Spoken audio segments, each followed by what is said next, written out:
Hey you guys, it's Peter, and welcome to my channel, Peterisms, where I tell stories of my life and just little things that I've learned as I have grown into the person that I am today. And today we are doing two meditations. I'm excited about both of them.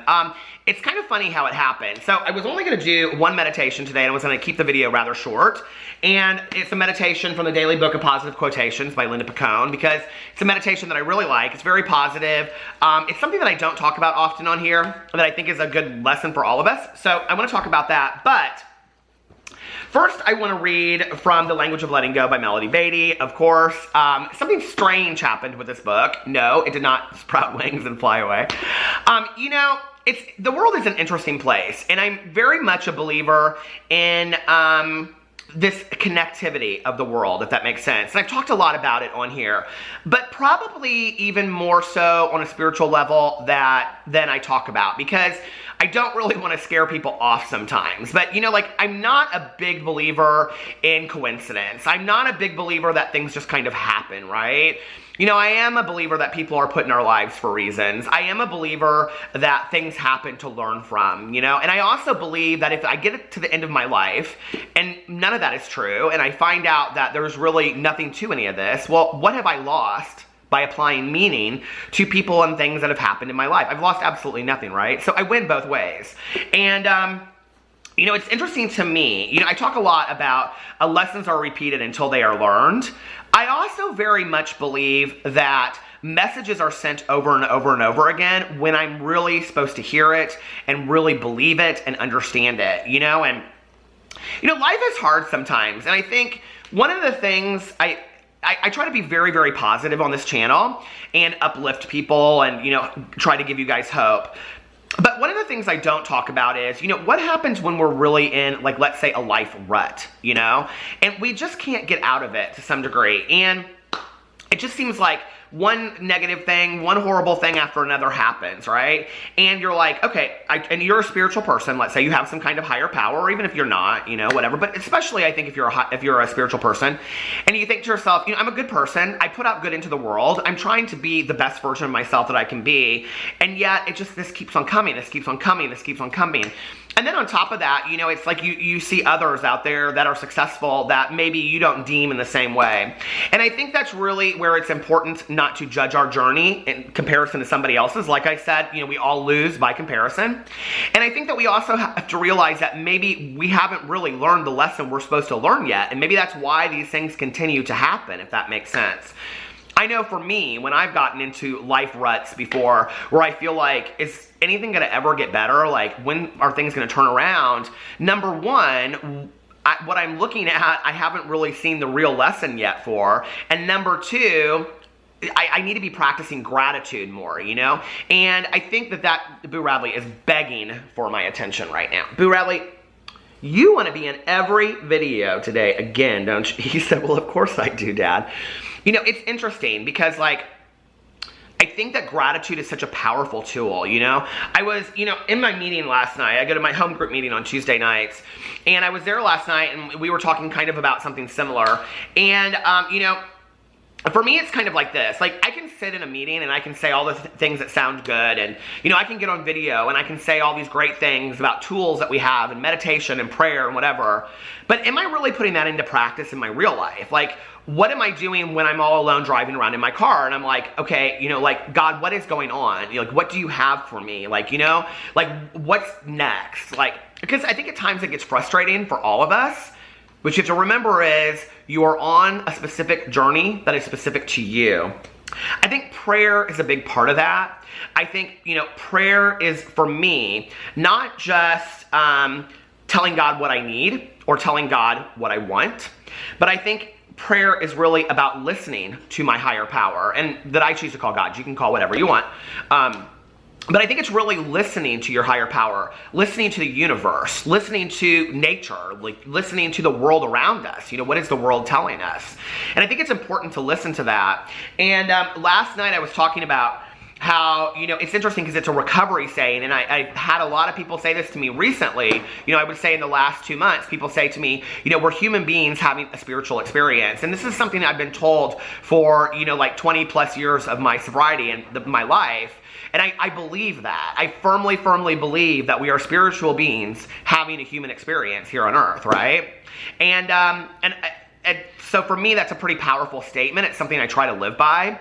And I was just randomly going through YouTube videos the other night, and I came up on this video, and it was Oprah interviewing RuPaul, two people that I absolutely adore.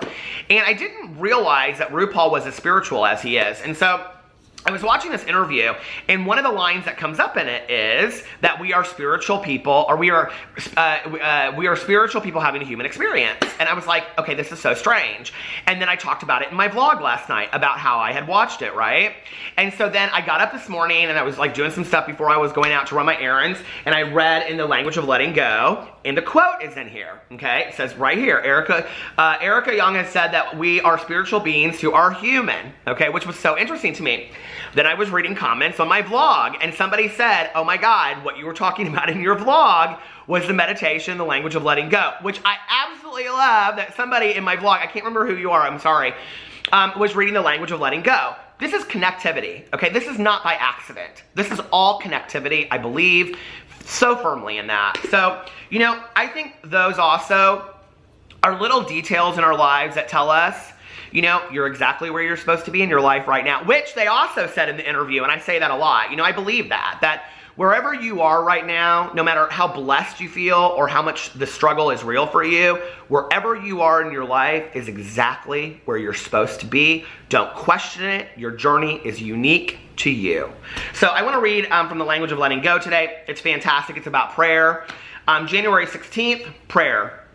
As a matter of fact, prayer is the only real action in the full sense of the word, because prayer is the only thing that changes one's character. A change in character or a change in soul is a real change. Emmett Fox, The Sermon on the Mount. Erica Young has said that we are spiritual beings who are human. Praying and meditating are ways to take care of our spirit. Prayer and meditation are disciplines suggested by the 11th step of 12-step recovery programs, Al-Anon, CODA, adult children of alcoholics, and others. Prayer and meditation are not necessarily connected to organized religion. Prayer and meditation are ways to improve our personal relationship with a higher power to benefit ourselves, our life, and our growth. Praying is how we connect with God. We don't pray because we have to. We pray because we want to. It is how we link our soul to our source. We're learning to take care of our emotions, our mind, and our physical needs. We're learning to change our behaviors, but we're also learning to take care of our spirit, our soul, because that is where all true change begins. Each time we talk to God, we are transformed. Each time we connect with our higher power, we are heard, touched, and changed for the best. Today, I will practice prayer and meditation. Whether I feel desperate, uneasy, or peaceful, I will make the effort to connect with my higher power, at least for a moment today. And, I just think it's really even more important for me to stress that this does not have to be some religious or spiritual higher power. It for you could be the universe, it could be the wind, it could be whatever, it could be nature. Nature very much for me is a language that my higher power speaks. I love nature.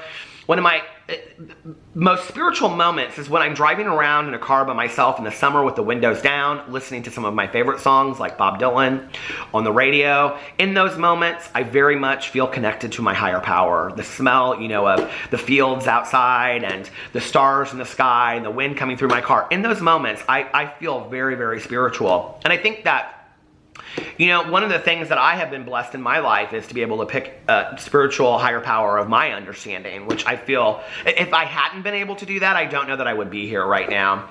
Words like God, prayer, things like that when I, got sober were scary words to me. I didn't know what to do with those words. They were words that pushed me away. I never had any, negative things with religion. I never did. I, grew up going to church, and it was a liberal church, and I only have good memories from that church. But I think that to some degree, organized religion always kind of it was kind of don't Bible thumper types. I don't feel that way today, I try to see what it does for other people, what spirituality, religion, prayer, meditation, those things do for other people. And I try to pick up on the pieces that work for them and try to practice that myself.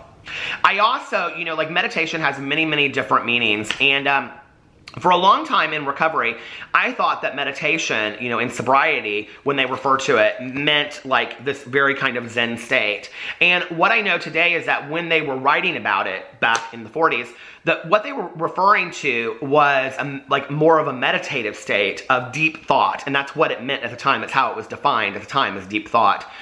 So meditation can just be deep thought on what changes you want to make in your life, or who are you today, or who have you been, and are you proud of that? Do you want to change? You know, like, and that's been a lot of what I've been working on the last few months, you know, and who was I and who do I want to be? Like, those are huge questions for me, you know, and I know today who I don't want to be. I know that, you know, and I think it's putting the work around that and learning to put one foot in front of the other. And, you know, prayer a lot of times is to remind myself to stay on the track that I'm at, you know. So I think that prayer can be very, very powerful. Prayer to me right now is really about listening instead of talking. And that's something that I've been practicing lately. I think it's a really, really good meditation, you know, in here, because I think it talks about, you know, being transformed through these spiritual actions. And, you know, just because I'm talking about prayer and meditation in here doesn't mean that whatever works for you, you know, I really don't care. Honest to God, I really don't care what it is. Just find something that works for you. Find something for you to believe in, as long as it's positive and of the light of the Spirit, I believe, you know. Find something that really, really works for you, of the universe, you know, whether that's, you know, walking through the woods in the winter, it's beautiful outside, you know, or taking your dog on a walk, or listening to certain music that just makes you feel connected to the universe. I think all of that is prayer, and I think that we need to not shy away from that. For me, prayer of conscious listening, you know, of to maybe what I'm supposed to be doing or who I'm supposed to be, you know, meditating, deep thought on those things, doing meditation books, doing positive affirmations, and making a gratitude list has profoundly changed my life in the last few months. In a way that I thought that I had been doing some of those things through the years, and I had on some level, but maybe giving it 10 or 20% in a way that what I didn't realize, and I am a believer that things happen in our lives for reasons, you know that maybe what it has taught me was that if I'm only putting 10% into something, I'm only going to get maybe 5 or 10% out of it. And so now it is such a huge part of my life. I encourage everybody to try it, at least for a week or 30 days. You know, get up, find something that feels real to you, find something that feels very natural to you. I've never done a video on here, I don't think, talking about how I found my higher power, but it was a search, it was a journey, and it was me picking up pieces along the way. I very early on in sobriety had someone say to me, take what you like and leave the rest. And I know that that sounds crazy to a lot of people, but for 24 years that has worked for me. 22 years, because I started really going on that discovery when I was about 2 years sober. And that has worked for me, and I believe in a universal higher power that is filled with love, compassion, kindness, and understanding. I really, really do. I think sometimes I'm not connected to that, and that's when, you know, I have the huge umbrella up that's shielding me from the sunlight of the Spirit. But I have to remember that, and I have to be, you know, cognizant of the fact that what I'm going to get out of my connectivity to a higher power, or to the Spirit, or to all of you, is by what I choose to put out there in the world, because what I put out there is what I'm going to get back, and I truly believe that. It just doesn't always happen on my time schedule, you know what I mean? Like, I know there's a lot of you out there that know what I'm talking about. It's like, okay, I've been doing this, I've been doing this, and we want instant results, right? But it's not like that. It's not like, you know, you might go to the gas station and buy a winning lottery ticket, but then you might have to wait 6 years before you scratch it off. You just don't get the benefits right then, you know? Or, you know, like, it's like you scratch it off, but like you can't, and you win $100, but maybe you can't cash it in because it's like after 11 o'clock you can't cash it in. You have to wait till the next morning. You know, sometimes the benefits of the lessons we're learning don't come till way in the future, when we look back and we go, oh, I get it now. I get it now. Like, that's why, okay, that happened. I get it. But I didn't get that before. I didn't understand why I was going through that. In fact, most of the most powerful lessons I've been taught in my life were the most painful, A, and B, the longest running. I mean, it was like a show on Broadway, you know? It was like Peter's tragedy of his life, where I thought, I cannot go on for one more moment. And then one day I woke up and I realized, oh, that was like, I haven't been, like, that was 6 months ago. I've been feeling the same way, you know what I mean? Like, and I'm okay today. And then I look back and I go, wow, the lesson was learned at some point and I didn't even realize it. And that's a powerful moment. So, well, I'm not going to read the other meditation today.